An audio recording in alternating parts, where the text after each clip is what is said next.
আসসালামু আলাইকুম এভরিওয়ান, রসনা বিলাস থেকে আপনাদের সবার জন্য নিয়ে এসেছি রাজকীয় স্বাদের কষা গরুর মাংস।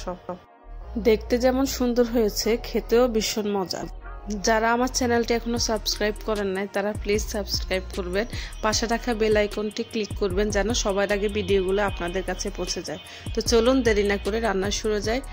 প্রথমে আমি একটা ফ্রাই প্যানে তেল দিয়ে দিলাম, 3টে তেজপাতা, 2টো দারচিনি, 4টে এলাচ, এগুলো একটু হালকা ভেজে নিই। তারপরে 1 কাপ মতো পেঁয়াজ, এগুলো হালকা একটু নরম করে নেব। চুলার আঁচ মিডিয়ামে রেখে পেঁয়াজগুলো হালকা ভেজে নিচ্ছি। যখন পেঁয়াজগুলো নরম হয়ে আসবে তখন বাকি মশলাগুলো দিয়ে দেব।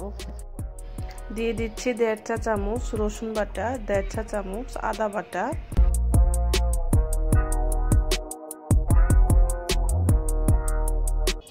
দিয়ে দিচ্ছি পরিমাণ মতো লবণ। সবগুলো উপকরণ একসাথে ভালো করে মিক্স করে এবার দিয়ে দিব জিরে গুঁড়ো 1.5 চা চামচ,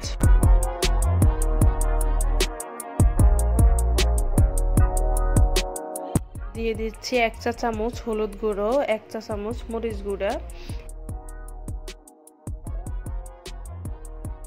এবার সবগুলো উপকরণ একসাথে মিক্স করে নিব। মিক্স করা হয়ে গেলে এবার দিব 1 চা চামচ গরম মশলা, যেটার ভিতরে আছে এলাচি, দারচিনি, লবঙ্গ, তেজপাতা, একটু জয়ফল, একটু জয়ত্রী। সবগুলো উপকরণ মিক্স করা হয়ে গেলে আমি মাংসটা দিয়ে দিব। এখানে 1.5 কিলো মাংস আছে। আমি সবগুলা মাংস ঢেলে এবার মশলার সাথে মিক্স করে নেব।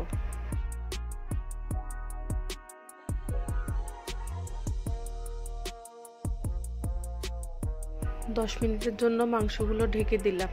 এখন ঢাকনা খুলে আমি 2 চা চামচ ঘি দিয়ে দিচ্ছি। এটা পুরোই অপশনাল, যাদের ইচ্ছা হয় তারা দিবেন।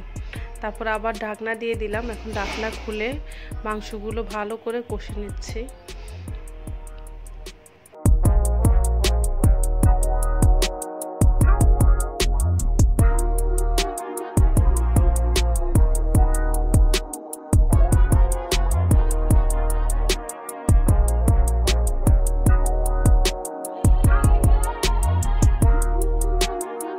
কষানো হয়ে গেলে আমি 1 কাপের মতো পানি দিয়ে দিলাম।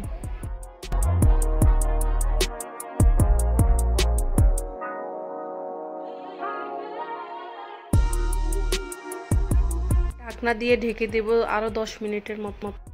আসলাম আরো 10 মিনিট পরে। দেখুন আমার মাংসের কালার অনেক সুন্দর এসেছে। মাংসগুলো আমি আবারও একটু নেড়ে ছেড়ে মশলার সাথে ভালো করে মিক্স করে দিচ্ছি। আমি আরেকটু পানি দিয়েছি পরিমাণ মতো।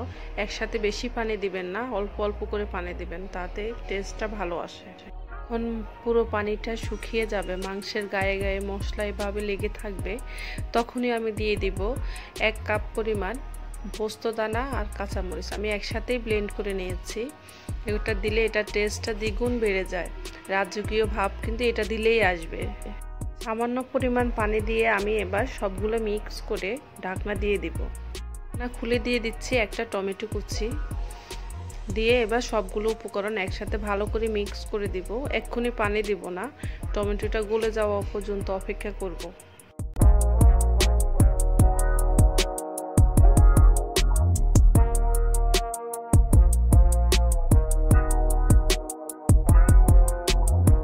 টমেটোটা যখন গলে যাবে তখন আমি পরিমাণ মতো পানি দিয়ে দিব। এমনকি আপনারা চেষ্টা করবেন গরম পানি দেওয়ার জন্য। এটার সাথে ঠান্ডা পানি দিলে কিন্তু ভালো লাগবে না, গরম পানি দিলে এটা টেস্টটা কিন্তু বেড়ে যাবে।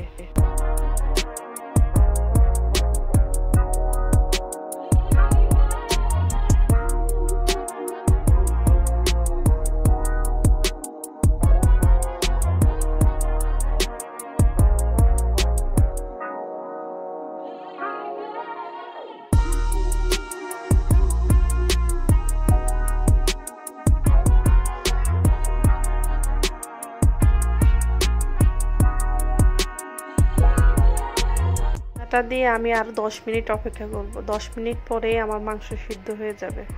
এবার দেখুন আমার মাংস অলরেডি হয়ে গেছে। এটার কালার কিন্তু খুব সুন্দর এসেছে। একটু পরিবেশন করে দেখাইতেছি আপনাদেরকে, অনেক সুন্দর এসেছে কালারটা। আপনারাও বাসায় ট্রাই করবেন, দেখবেন সবাই খুব মজা করে খাবে।